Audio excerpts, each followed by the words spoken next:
غزہ کے اندر جو سچویشن ہے جو اسرائیل نے کریٹ کی ہوئی ہے اس کے اوپر ایک دباؤ بھی بڑھ رہا ہے ساتھ ساتھ، اور وہ جو دباؤ بڑھ رہا ہے اس کی بنیاد پر بہت سارے مغربی ممالک ہیں جو اب فلسطین اور اسرائیل کو دو مختلف ممالک یعنی ٹو نیشن یا ٹو سٹیٹ تھیوری جو ہے وہ ماننے کو تیار ہو گئے۔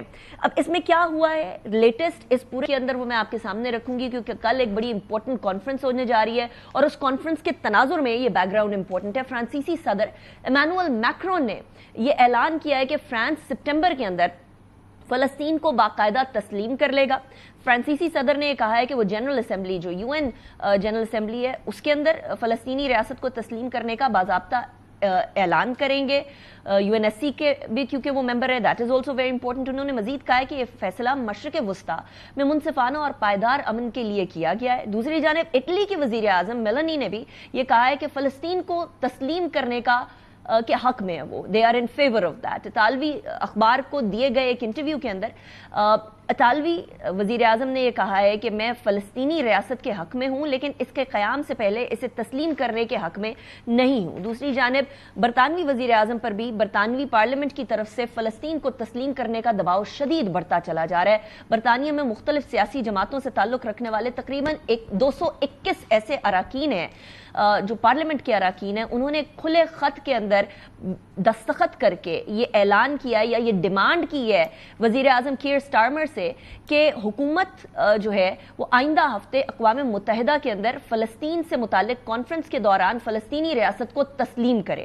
خط کے اندر پارلیمنٹیرینز نے لکھا ہے کہ ہم آپ کو 28 اور 29 جولائی کو نیو یارک میں فرانس اور سعودی عرب کی مشترکہ صدارت میں ہونے والی اقوام متحدہ کی ریاست کو اقوام متحدہ کی جو کانفرنس ہے اس کے اندر جو فلسطینی ریاست ہے اس کو برطانیہ کی جانب سے تسلیم کیے جانے کے لیے اپنی حمایت ریکارڈ پر لا رہے ہیں اور ہمیں لانی چاہیے ہے ادھر جا کر ایز اے اسٹیٹ۔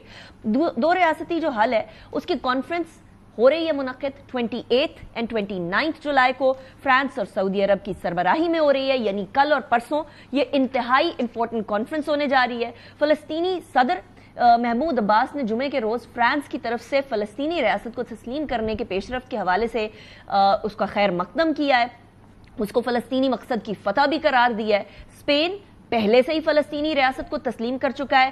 فرانس جو ہے فرانس کے صدر میکرون کے فلسطین کو تسلیم کرنے کے فیصلے کو اسپین نے بھی سراہا ہے۔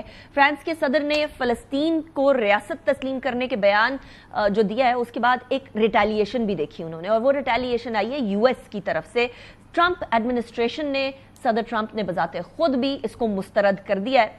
امریکہ جو ہے وہ دو ریاستی حل کانفرنس جو ہونے جا رہی ہے اس کے اندر شامل نہیں ہوگا، اس لیے کیونکہ امریکہ نے تو اڈاپٹ کیا ہوا ہے اسرائیل کو۔ لیکن اس کا ہرگز مطلب یہ نہیں ہے کہ ایک سپر پاور اگر فلسطین کے حق کے حوالے سے کچھ نہیں بول رہی تو باقی سارے خاموش ہیں۔ ایک ایک قطرہ دریا بناتا ہے، اپنی آواز ایڈ کرتے رہیے غزہ کے باسیوں کے لیے اور فلسطین کے حق کے لیے۔ انیکا نثار کو اجازت دیجیے، we'll see you next week۔ اللہ حافظ۔